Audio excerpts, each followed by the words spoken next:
so this is kind of beginning again at that same point. But I added a couple more things which I thought weren't quite clear from before as well. So we actually pretty much stopped looking at the Horsehead Nebula. And if I remind you quickly, the Horsehead Nebula that's the Horsehead on its side. This is the nebula, so it's just a large, dense body of gas and dust. And this over here is a big open space full of ionized hydrogen, because there's a really bright star here which is ionizing that hydrogen with a lot of UV radiation. And the simple picture was to have a very bright star irradiating the edge of a cloud, which is vaguely visible here. And on the edge of the cloud, it has the effect that it has enough energy to break apart molecules, like water molecules, in fact. And also, it has enough energy to remove molecules from the ice layer in a dust grain into the gas phase. So that's the main two effects I wanted to talk about. And then I showed a graph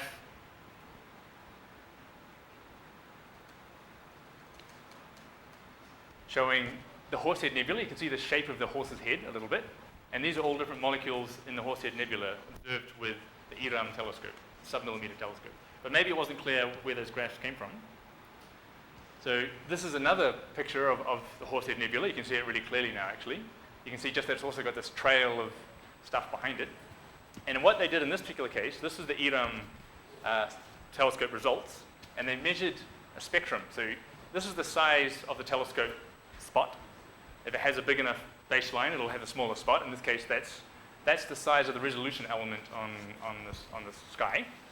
And at each element, they measured not just the brightness of light, the energy, but they measured an entire spectrum. So this is the sub-millimeter spectrum in megahertz. So that's 100,000 is 100 gigahertz.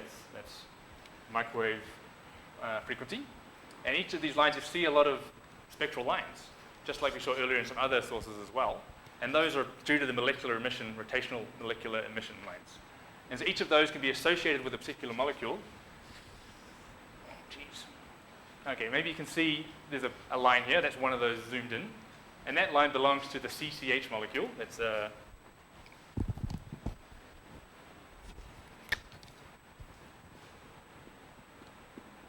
CCH. And the one below belongs to D2CO.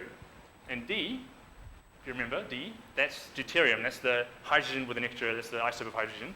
So that's actually really H2CO, but in this case it's deuterium, formaldehyde. I don't know what CCH is called. And so each line has a strength and intensity, so you can measure that. And every time you move the telescope spot, you measure each line, find how strong each line is, and that tells you how much of each molecule is in that particular telescope spot. Maybe that was clear, but I thought that was maybe. And so that's how you create these maps of CCH or formaldehyde. The other thing I wanted to add was I was going to try and avoid talking about spectroscopy too much because it's kind of off topic. But anyway, when you have a transition, so you have a spectral line, you normally associate that with quantum numbers and this kind of thing in spectroscopy. In this case, you have a transition which is going from excited electronic state into the ground electronic state. So we write this, A going to X, A to X, and it goes from one vibrational level to another vibrational level, that's 2 to 1, the upper vibrational level, the lower one, and it goes from one rotational level to another rotational level. Everything's changing. The electronic state, vibrational, and the rotational states. And the last one's a bit confusing in that the number refers to this level, so 0, 1, 2, 3, equal. And the letter tells you what the upper rotational state level is with reference to the lower one. So which is a bit ridiculous, but what it means is that P means that the upper level is -1 of the lower level. So it goes from a J equals 3 level to a J equals 2 level. And if you had a different transition, maybe angular momentum, J changes by 0 or 1 or 2 or -1 or -2, you use a different letter. So that's where that comes from. Okay, enough of that. So the main thing that I thought was interesting about the Horsehead Nebula is this picture actually. This is the qualitative diagram showing a PDR, photo dissociation region. So that's the edge of a dense mass with radiation on one side. And that's always interesting chemically.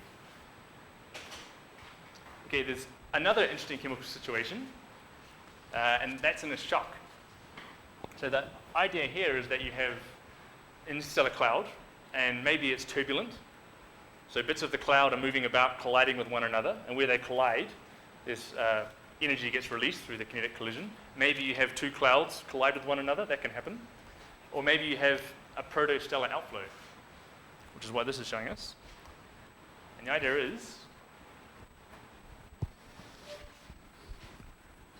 that in the middle here is a star, and that's collecting gas and dust from its environment, growing in size, and then some of that gas and dust gets deflected upwards and downwards away from the star. And that's actually to do with angular momentum. I mean, this dust is coming in, it's rotating as it comes in, and there's a complicated set of hydrodynamic and magnetic things going on, but it results in this outflow out of the star. And what this first picture is showing a map of the L1157 protostar. One more nice element of the astronomical way of naming things. And that first image is an image of dust. So it's using, I think it must be ALMA, this one. And it's looking at the black body radiation from the dust. So that's not looking at the line, just the general radiation coming out of the star, out of the outflow. And the reason why it shows up on the spectrum is because it's heading outwards and it's colliding with the other material. This entire star is inside an interstellar cloud. It would be invisible if we used visible telescope. And so as this outflow goes out, it collides with the environment and creates a warm patch along its trajectory. So that's kind of interesting. But then we can also look at the molecules, the molecular emission lines in this outflow, where it shocks, where it collides with its environment. In this case, you see hydrogen, H2, and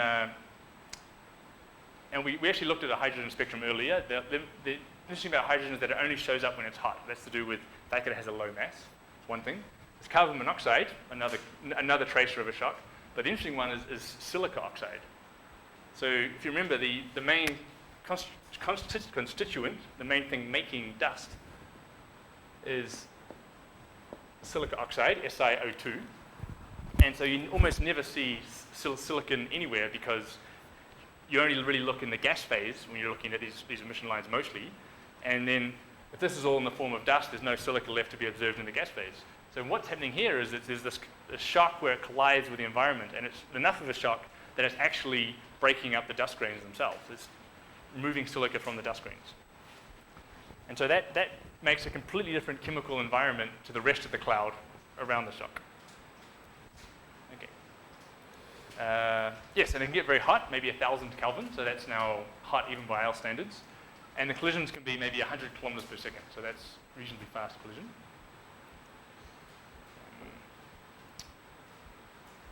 Okay. All right, so that's, if we go back to this image actually, let's remind you of this.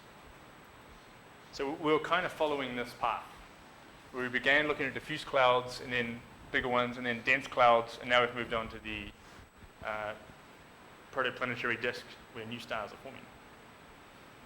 And so the idea is that you have a cloud, it becomes denser and denser and denser. Within patches of the cloud might be even higher density areas. And because it eventually becomes dense enough that under gravity it collapses quite rapidly towards the end. And right in the middle forms a really high density protostar. So now it's not a star, but it's such high density, it's collapsed with so much gravitational energy, it's hot like a star. And that begins to form these outflows, that's like I just drew there. Starts to create a shock around the protostar, like L1157, and begins to form a disk, where you have the property of the angular momentum of this cloud, which is slowly rotating. I mean, everything is slowly rotating, one way or another. And as it gets smaller and smaller, the rotation speeds up like a ballerina, and eventually it forms a disk, because if you balance the forces of the gravity of the star and the envelope itself, and the magnetic fields present there, and the angular momentum, as it gets smaller and smaller, this is the astrophysical shape you get. But that's astrophysics. Point is, you get a disk. And that's a picture you see of one drawn by an artist. A star in the middle surrounded by a halo of dust and gas. And then a real one looks like that. So this is the this is the part of the astrochemistry which is kind of the most cutting edge at the moment, is looking at these disks. As far as at least that's the group I was working with. That's what they were kind of mostly working on. And in this case, ALMA has really made a difference because these disks are tiny. this inner ring, which I mean in this case this shape here, the protostar in the middle, this shape is 10 AU. So that's 10 times the Earth to the Sun. And so the whole thing is about 100 AU. And if we put that at a distance of 200 parsecs, then I'm going to browse myself now, the entire thing has an angular resolution of 0.5 arc seconds. That was the answer, I think. And so what that means is that you have a tiny object on the sky. So only a huge interferometer can possibly resolve a spatial structure like this. That was one of the reasons of spending so much money building the ALMA Observatory. Okay, and so what this image is showing us is, once again, it's showing us dust. That's the black body emission of this protoplanetary disk, the dust that's in the disk. And the thing that was revolutionary about this image was these rings. I mean, the fact that it's perfectly round, that's what the model said it should be, and the fact that there's rings like this, because there's only a few theories that can possibly explain these rings. And the coolest one is the presence of planets.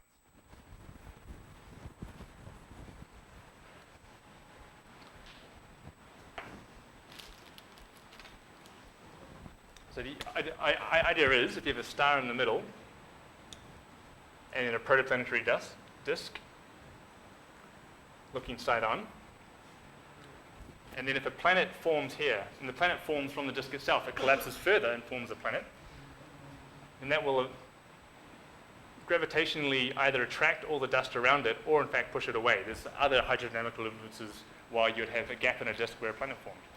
So that's one theory that was presented by this measurement. The other theory is that, in fact, you just have turbulent effects like a wave in water generating waves in the dust in the disk. This is a new field of research. You'll probably hear more about this as time goes on. But anyway, this is the object we're now talking about. And the general physical structure, and so we've assumed we have a disk, that's astrophysics. Now we can start to consider the chemical effects, which are to do with the microscopic scales in the physics within the disk. So a star is here, or a protostar, not technically a star necessarily, but it's generating a lot of UV radiation. And the reason for that, in fact, it generates more UV radiation than the sun. And the reason for that is that not only is it a thermal black body, but also it's still accreting material. There's still gas and dust falling on the star. And as it falls on the star, it releases energy because it's colliding with the star effectively. And that generates extra ultraviolet radiation appearing from the accretion of the star. Not only that, there's also the general environment that this cloud is in. There's other stars perhaps forming nearby, producing more UV radiation. So that's an important thing to remember. And the idea is that this disk, which is really circular, has a high density part in the middle and then a lower density structure spreading out in space. And the reason for that is that you've got to have thermal balance.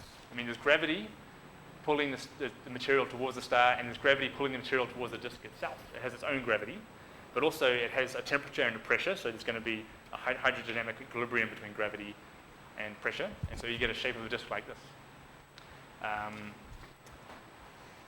And the other interesting thing is that if you go to the very center of the disk, it's now like it's a very dense little interstellar cloud all by itself, and all this UV radiation can no longer penetrate into the disk, exactly like if you're looking through an interstellar cloud. And then the temperatures become so low that you can have ice layers forming on dust grains. So that's dependent on that thing. So that's the general structure of what we're talking about. And once again, the scale is about 100 AU roughly to describe one of these things. Okay. All right. And the question is how does this look like in terms of black body radiation? Because now you've got two parts to the system. You've got the star in the middle and the disk. And the star has black body radiation depending on its temperature. So I've drawn that here. And the disk has its own black body radiation, but at a much longer wavelength because the disk is much colder than the star. It's not actually a star.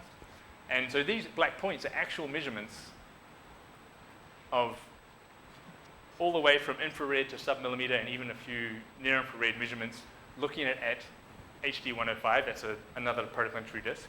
And they've observed what the intensity is at a range of wavelengths.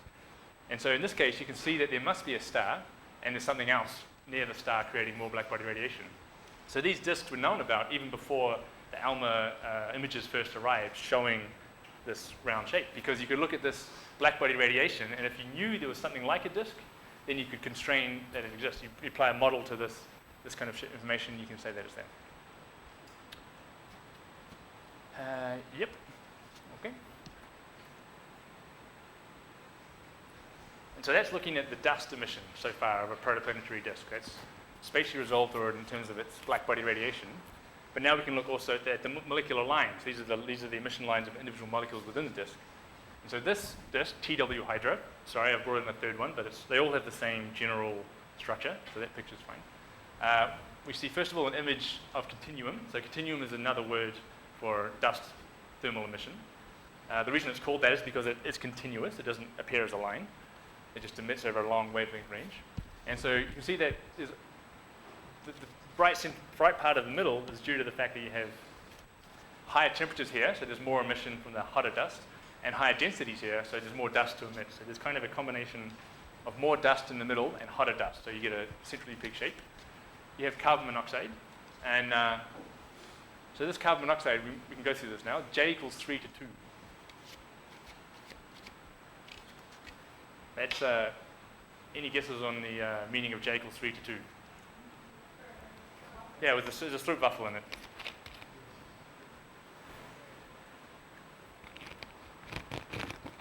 I'll eat it myself. It's fine. Maybe.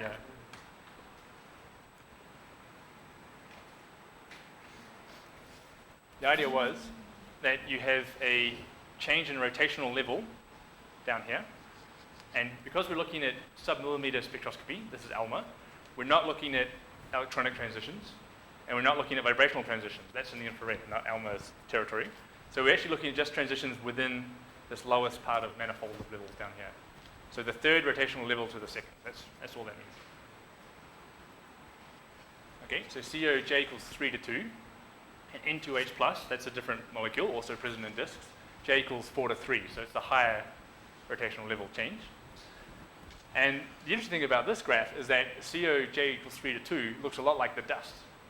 It peaks in the middle where it's hotter, close to the star, and there's higher densities, whereas N2H plus has the exact opposite. It has a hole in the middle. And so this is the first time out of our 3 hours together that we'll actually do some chemistry. So that's, the introduction's over, or something.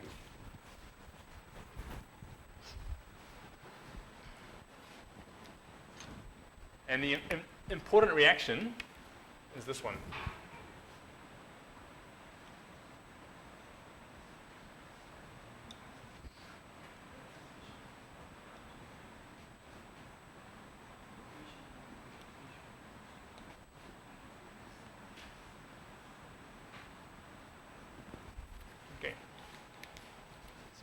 We're observing N2H plus and CO, that's actually on the map. And the thing is, if an N2H plus and a CO collide, effectively the hydrogen plus, which a hydrogen plus is just a proton, a hydrogen is a proton electron, the electron is gone. The hydrogen plus gets transferred to the carbon monoxide, becomes an HCO plus and an N2. Okay, and this reaction turns out to be very fast, meaning that if you have N2H plus, any amount of carbon monoxide floating around will very rapidly cause this reaction to happen, and N2H plus will disappear. So what that means is that there's no N2H plus in the middle, either because there's no N2H plus for some reason, or there's a lot of CO, making that reaction destroy the N2H plus. And so what that tells us is that the CO is very strong in the middle, and very strong in the middle here as well. It's the same information, and must be gone at its outer layer. This reaction is so fast that any amount of CO will eliminate all of the N2H plus. So what that means is there's no CO in this part of the disk. In this case, that's to do with ice. Because I won't go there. The point is that if you have the hot star in the middle, the temperature is decreasing as you go outwards in the disk. And at some low enough temperature, which is about 20 Kelvin, 30 Kelvin, the CO will freeze onto the dust grains and no longer be able to destroy N2H+. So, yeah. So by looking at this, we can say where the temperature drops below a level where CO will freeze. Okay, I'll keep going with that.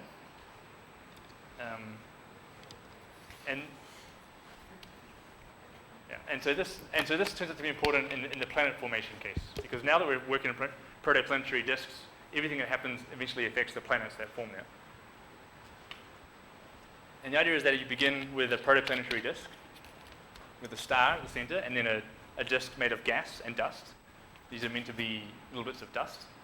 And over time, they collide together, stick together, and the bits of dust become larger bits of dust. The larger bits of dust stick together and become small rocks. And the small rocks stick together and become large rocks. And ultimately, you get the largest of rocks, planets. And so there's a hierarchy of dust getting bigger and bigger and bigger, eventually forming planets. And then in the end, you have no dust left, just planets, and a few asteroids and comets and things like that. And the important point I wanted to make here, though, is that these planets form from dust. I mean, this disk is made of gas and dust. Here we're observing thermal emission from the dust. Here we're observing emission from all the gas in the disk. And the planets form from the dust. So planets form from dust, not from the gas. So what the dust is made of is what the planets are made of. And we know that dust is made of silica, but in this case, dust also has silica with a layer of carbon monoxide on the outside. So planets that form here will be made of silicon and oxygen, that's silica, but also made of carbon and oxygen from carbon monoxide. And planets formed in the middle will not have carbon monoxide. And that's what this picture is trying to show. If you have a disk where the temperature is decreasing, so at some point far enough from the star, carbon monoxide freezes, giving you dust grains with an ice layer on the outside, which become planets. You have icy planets, planets with carbon monoxide. If water freezes, H2O in the disk, you have planets with water on them, like the Earth. But if you get too close to the star, you suddenly have planets with no water, like Mercury, because the temperatures was too high in the disk for the ice to form in the dust grain. Hence, what happens in the protoplanetary disk gives us the planets we have today. And indeed you see this in the solar system. The rocky planets, that actually includes us, are low on water. The gas giants and the ice giants have water in them because they're far enough out that water ice will form on dust grains. At least that's the theory. I mean, this is trying to span billions of years of evolution and a lot of complex processes, but this seems to be the general picture of what happens in solar systems. And so, what's the difference between the gas giants and the ice giants? Because water can be liquid or ice or gas. So What's the definition of ice and gas? Yeah. So I said that planets form from dust, right? Not gas. Except if the planet gets big enough, the reason it doesn't form from gas is that the gas is gravitationally attracted to the planet, just like the dust is actually. So it should get bigger and bigger and bigger and pull in all the gas as well. But the gas is so light that it has a high enough kinetic energy that it's not being attracted by the gravitational field fast enough before it's traveled on and it's journeyed through space. Whereas the dust is moving slower, so it has time to collide on the planet. If you have a really big planet, like this is meant to be Jupiter and this is meant to be Saturn, then suddenly you have enough gravity to attract gas. So that's why Jupiter, if you remember, might have seen Jupiter is made of a core, I think of, well, no one's sure I suppose, but it's made of mostly a core of solid hydrogen or liquid hydrogen, and then a gas hydrogen outer part. So it's made of gas, hydrogen. And whereas these guys were a bit too small, and so they form primarily from the dust. So that's why that's Neptune and Uranus. That's why, yeah. So as normal, I'm not giving you the full story. Yeah. Okay. Question. Yes. In the spectra, what is the difference between ice, spectrum lines, and water, liquid state? Liquid and solid? Yeah. Okay, good question. Yep, that's a good question. Well, the first point is that generally we don't worry about liquid phase, because if you have a vacuum, you have gases or solids, the liquid phase is not going to happen. But that doesn't reduce the importance of your question. The biggest change is going to be that you can have, I think, a greater structure of kind of intermolecular bonding in the gas phase. You start forming water clusters, which have their own resonant spectral lines as well. And the ice you either have an amorphous structure where you're really looking at generally individual water molecules with some perturbations, or a crystal structure where you really have regular, like a snowflake, regular kind of structure of water. In that case, you get a really interesting spectrum where you really see the vibrational modes not just of one molecule, but of all the molecules vibrating together. So, yeah, I don't know. That's my information on that topic. Okay. All right, so So I guess the point there was that actual planets themselves are kind of part of the story of looking at astrochemistry in the middle of space. And there's the other thing that's even more interesting, because I mean the problem with planets is they've been around for a billion years. There's been meteoroids falling, volcanoes going off. They don't tell us exactly what it was like when they first formed. But comets are pretty much, the theory is, pretty much an exact preserved fossil of the protoplanetary disk. The idea is that comets form somewhere in the disk. This is the disk before the planets form, and then get scattered by gravitational interactions with planets way out here somewhere, and just freeze. It's so cold they become completely inert and frozen, and just stay there. I mean, the Oort cloud, which you might hear about later, is like just a giant bed of comets, some hundreds of AU from the center of the solar system. But occasionally one of them is gravitationally scattered by a large body out there back into the solar system. So when you see a comet going around the sun, it's kind of been residing for a long time in the outer solar system, and now it's returning. And so the Rosetta comet is one example, the 67P Churyumov-Gerasimenko comet, which they sent a probe to last year. I'm sure you may have heard about that. And so what they were doing really was planetary science, I suppose, but they're also studying the protoplanetary disk from which the sun and the planets formed.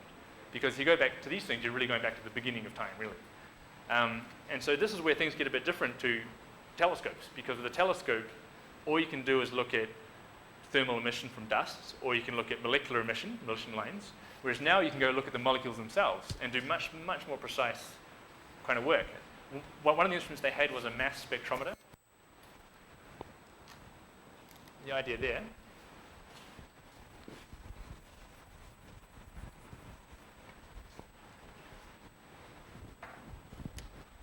is that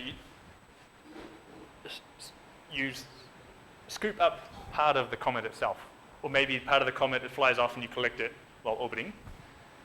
And so you end up with a little pile of comet, and if you heat that enough, maybe 500 Kelvin or so, then the pile starts to diffuse into an instrument that you've put on the Rosetta spacecraft. You shoot an electron beam, so all the particles that are diffusing into your spacecraft become positively charged particles because of the electrons interacting with them. And then with a magnet, you can deflect those particles around the corner. Physics in this case, but interesting. And depending on the velocity of each particle and its mass, then you get a different radius of curvature inside the mass spectrometer. And then you just have a detector over here which is detecting where these particles land. And the idea is that you can see exactly what these molecules are based on their mass and their velocity. And the velocity you can control with some electrodes, blah, blah, blah. The point is this gives you precise determination of what particles are. And maybe you can't read the scale, but this is 32. This is 31.94 and 32.26. And this is a graph of how many particles land in each detector. And the 32 is referring to the atomic mass unit. So 32 means 32 protons, or 32 neutrons, or 16 protons and 16 neutrons. So for example, the sulfur atom has a mass of 32. So the sulfur atom in the system would land at 32. But this goes from 31.94 to 32.06. So now there's a difference not just of one proton or one neutron, but a mass difference depending on how much bonding energy there is within your molecule. It's kind of I don't know if that's quantum field theory. I never studied quantum field theory, but it's amazing. So they can see now that there's sulfur in this gas, as well as oxygen, O2, as well as a bunch of other molecules. So you're really probing exactly, I mean, with spectroscopy, you can look at things in molecular lines quite well, but here you're really getting an exact measurement of what's in the comet. It's quite amazing. So this has actually really revolutionized the field, because all the guesses that were made about distant protoplanetary disks can now be tested with something that's really precise. And a couple of other things. I mean, you can go look at planets themselves. The Huygens probe was part of the Cassini mission to the Jupiter moons. It landed on Titan, an artist's impression, of course, measured what Titan was made of. This is also relevant to astrochemistry. And you can look at planets in other solar systems. the idea here is this is a star somewhere else in the galaxy. And if you're observing the star, the planet, you might have seen the planetary exoplanet talk at some point in your life. But if you have a distant star with a planet in front of it, then that casts a slight shadow on a detector far away. And so you can see that as the planet moves out of the way, the intensity of radiation from the star has a shadow which reduces its intensity in the distance. And so this is how you detect exoplanets a bunch of the times. But even better than that, if you look at the planet as a solid ball, surrounded by a thin atmosphere, then you have radiation which has not been blocked but passing through the atmosphere, producing absorption lines, just like interstellar clouds. So you're observing molecules in the atmospheres of planets. So now you're really studying something kind of chemical as well in the outer solar system. And this is not really a current field. This, I'd say, is a future field. I mean, there's a couple of results from this, but it's really, you're looking at something so small, a planet 20, 50, 100 parsecs away, or a bit less probably, then you're really not looking at much at all. It's difficult. Yeah. In those models of solar system formation, do you also have information about how is the composition of the comets? You mean You where? say you have oxygen in the comets, yeah. But do you have models of that composition? Do you have models of I mean, what comets are made? You say, okay, we observe rings of planets. Yeah. Yeah.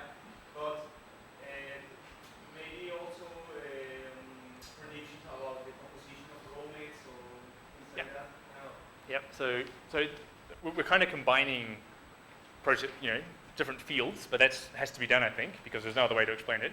You have to think of when the star forms, whether it's from a cloud, it forms the disk. So what is the disk made of? Because the planets and the comets form from the disk. So you've got to include that in your calculation. You've got to include the fact that the comets form, but then they might move further away or towards the star. In fact, the theories seem to show that the planets move around a lot, actually, when they form, which kind of messes up this whole frozen layer or not theory, but that's just a complication. And there's also the problem of whether the comets form with the planets on the inner part of the solar system and then drift outwards, or whether they formed in the outer part. So at this point, I would say the reason Rosetta is so interesting is because people don't know. So if they see what Rosetta is made of, and there's theories about what inner disks are made of and what outer disks are made of, so they can study the comet and that'll tell them where the comet formed. At the moment, it looks like it formed pretty far out, I think. But I don't have a graph, but there's one more confusing problem actually about this, which is that if you look not at comets but at meteorites, so this is things that have fallen onto the Earth. So now you not only have a spacecraft measuring it, you actually have it in your laboratory. So then you can really test the hell out of it. And the thing about those is that they're a meteorite is so big, or hopefully not too big, otherwise it's not good for the planet.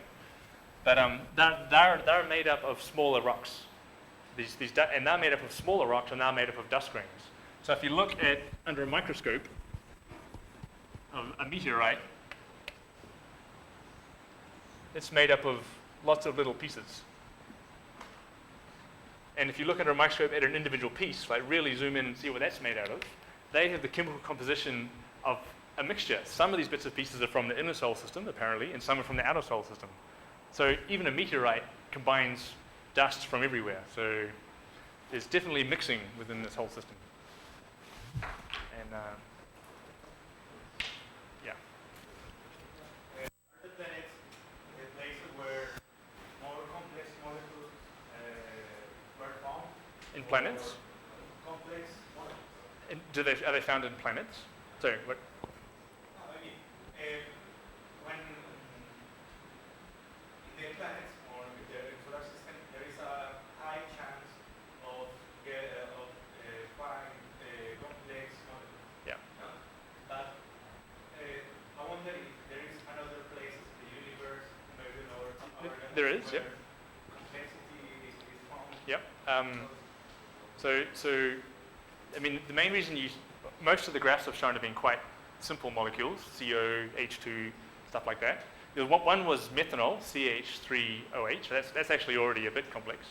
And the reason they don't form so easily in the middle of the interstellar medium is because the low density. I mean, two things collide, they bounce off a lot of the time. In the atmosphere, they collide so frequently, and three particles can collide at the same time as well. We'll talk about this later. Then that's what you need to form complex molecules. But the other place they do form, and this is well known now, is in the ice coating. So the ice coating, you asked about liquids, and it's a solid state, but still, it's kind of a more reactive state than the rock itself. So in these ice layers, you have a higher density, even though it's solid, and so you get complex molecules forming there as well. So one theory is that how did life start? It began on the Earth, and it began probably with some kind of amino acids or similar things that we think about life being made out of, which are very complex. Could they have been created on a dust grain before the planet even formed? That's kind of a major question. I wasn't going to push it that far, but astrochemistry, some people, goes all the way to astrobiology, where you're talking about the planetary disk influencing the life itself because of these complex molecules.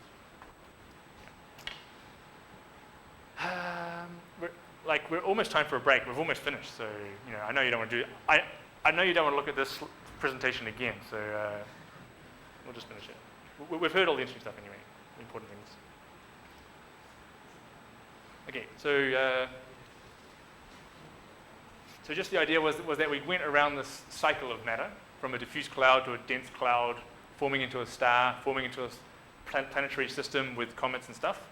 And the final phase, which we just can't leave out because it's on the graph, is the final mass loss phase, where the star, these processes take about 10 million years. Well, this can last tens of millions of years. This process takes about 10 million years, which is pretty fast for astronomical timescales.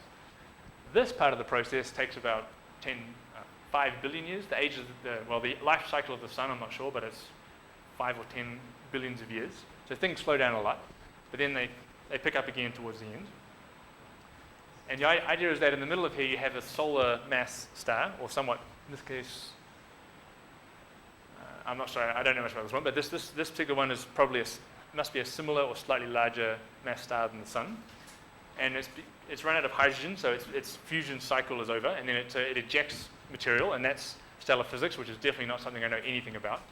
But the point is that you have a star in the middle, and you have a giant cloud, which in this case is thousands of AU big. So we're not talking about the size of the solar system, but much larger. And this cloud is made up of expanding gas and dust. In this case, we're looking at carbon monoxide emission. These are rotational emission lines of carbon monoxide. You see it expanding away from the star in the middle. But the cool thing is you see it expanding in a spiral type pattern, not just in an even type way. And the reason for that is that you actually have, in this case, not one star in the middle, but two. It's a binary system. And as they rotate, it creates a spiral pattern like this. And this is an important environment because this is the place where the dust comes from, or most of the dust is thought to come from. Because what you have here is you have a star which has burnt all its hydrogen, so it's now fused into other elements, carbon, nitrogen, and silicon. So you now have the raw elements you need to make dust, which is made of silica oxide and carbon. And so what you have is a star in the middle, surrounded by an expanding shell of all these different molecules, and all the dust which has been created in the inner part of the shell, where it's so hot the dust is in the gas phase, is combining to form dust grains. And so this just makes an interesting environment because you have warm gas. You have warm high-density gas, like in a protoplanetary disk, where reactions can happen, where molecules can form. And you have radiation from the outside, all the other stars, providing UV light. And you have kind of a good environment for all kinds of molecular processes. And it's such a good environment, in fact, to have warm dust in the middle, going outwards, forming more and more molecules, UV radiation from the outside, which is having effects on molecules as well. Okay.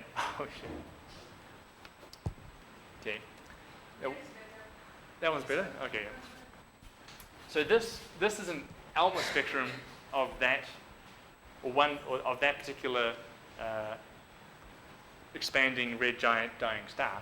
And there's so many lines here belonging to all different kinds of molecules. There's labels for some, which I won't go through.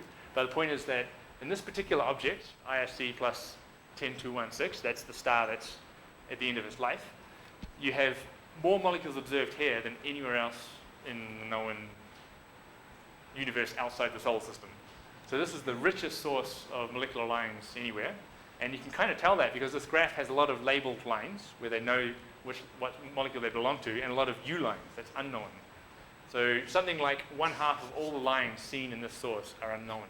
And so that's kind of a challenge of ALMA, because it's so sensitive and can record so much data kind of so fast over such a wide spectral range that you have a real problem identifying these lines. And that's also one of the current fields of astrochemistry, is just doing fundamental physics research into identifying molecules through their spectral lines.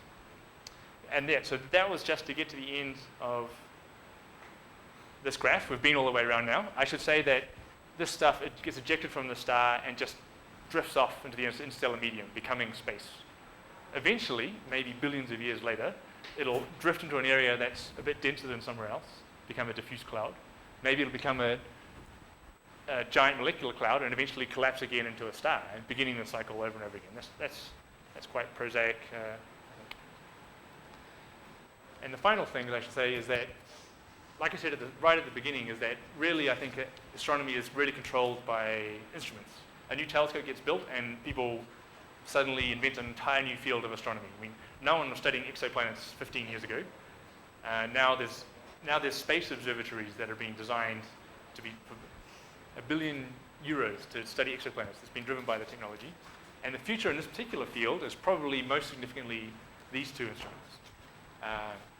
A space telescope, the James Webb Space Telescope. I actually don't know who James Webb is, but he was apparently an astronomer. And this is kind of the successor to the Hubble, which has been ridiculously successful. The point is, though, is that the Hubble has a reflecting mirror to collect the photons of 2.5 meters. This one is 6.5 meters. So in area, you've already got a factor of 7 or so increased number of photons that you're collecting, which is kind of good. You also have a bigger area, which means you have a better diffraction limit, so you can have a higher spatial resolution, so you can distinguish distant objects more easily. And they're also going to put it not orbiting low Earth orbit, like the Hubble Space Telescope, but on the L2 point. So that's a large distance of the Earth from the other side of the sun. So that's kind of way out in space. And what it means is that it's so far from the Earth that there's no pollution of light from the Earth, and there's no pollution from the gravitational field of the Earth as well. As you go around the Earth, it's not a point particle. You go over Mount Everest, you have a different gravitational field than if you're somewhere else. So you kind of have just a generally improved environment at the L2 point. And so that's launching next year. If you want to do science on it, I think the proposals are due this year, but that's one thing. And so I'd really expect to see some awesome pictures of stuff and some awesome science coming out a few years later, although that may just be a spectrum, which I hope you'll appreciate that then, from this telescope. And then the extremely large telescope, which is not my phrase, that's the official name of it, which is being built in the Atacama. I don't know if is it close to the VLT and El Namo, or is it a different location? Yeah, it's in the same general location in Chile. And so its mirror is not 6.5 meters, but 39 meters. And this is pretty much the limit, because you need to make a 39 meter spherical, I presume, dish, which is accurate at every point on the surface to the wavelength of light. And so that's almost impossible. If you take a 39 meter dish and you turn it, suddenly there's tons and tons of force bending the dish as you rotate it, all kinds of things, and it's just so this is probably the ultimate generation of visible ground-based telescopes. I think is what we're looking at here. But that's not due for another decade or so. So I wouldn't sign up for that PhD. And that's the end of the introduction. 3 hours, 4 hours. Yeah.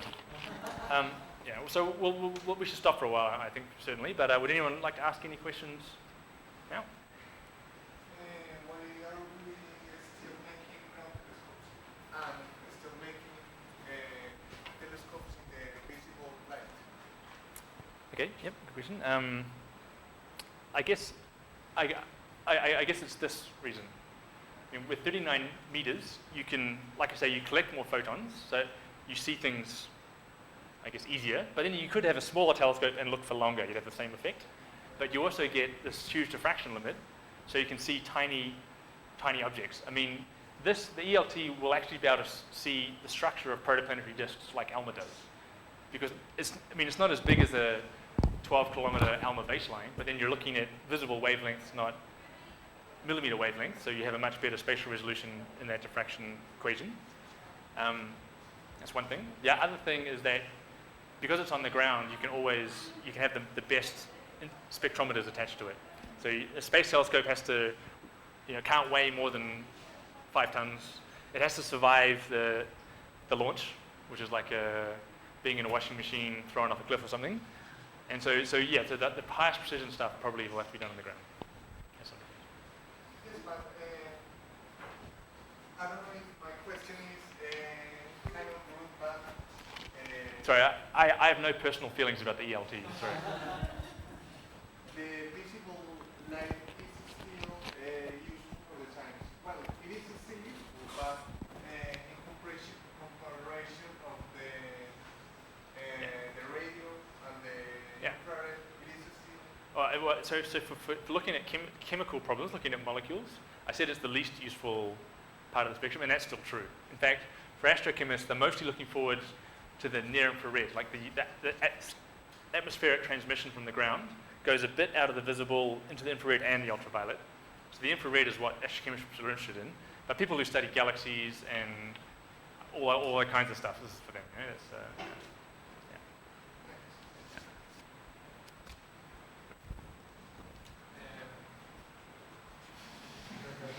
Yeah.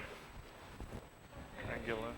If we were to study the density of elements in the accretion disk, what should we expect to find?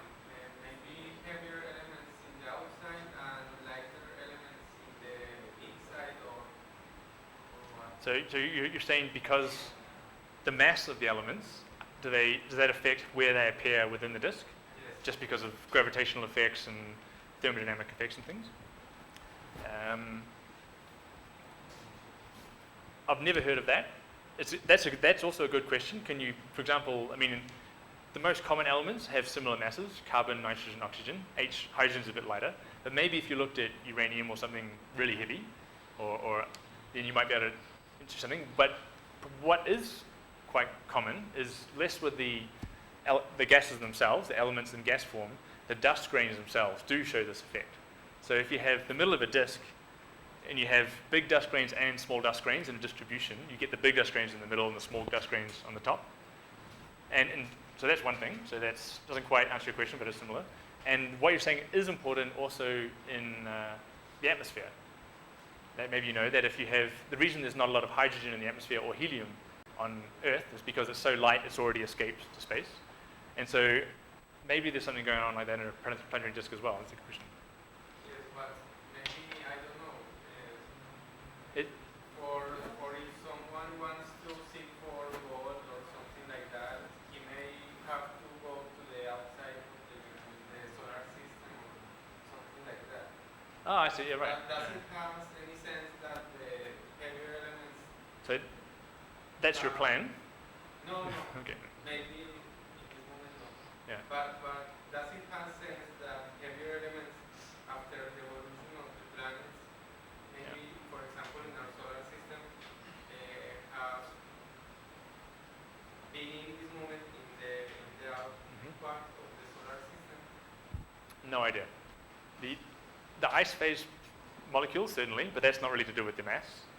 And the planets that have, like I said, the atmospheres of planets are escaping to space. So planets that have a lot of atmosphere, like Earth, that can have an important effect. But a planet that has a much heavier planet like Jupiter has so much mass that its gases can't escape to space. So maybe not in the formation phase, but maybe in the evolution of the planets themselves since forming, there might be another effect that might lead to that. The gold, I don't know where the gold is. It's, enough.